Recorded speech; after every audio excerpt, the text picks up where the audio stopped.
প্রচুর সর্দি, গলা টলা ভেঙে গেছে, নাক মুখ বন্ধ একদম। দেখো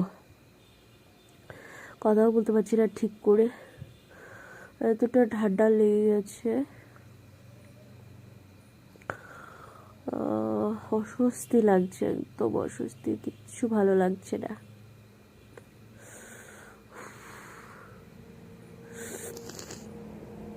পুরো নাক বন্ধ, কোনো কথাই নেই।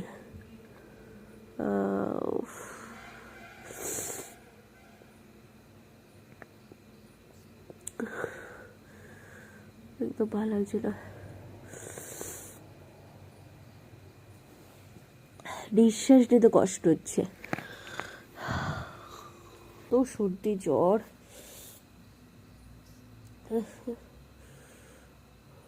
প্রবলেম হচ্ছে।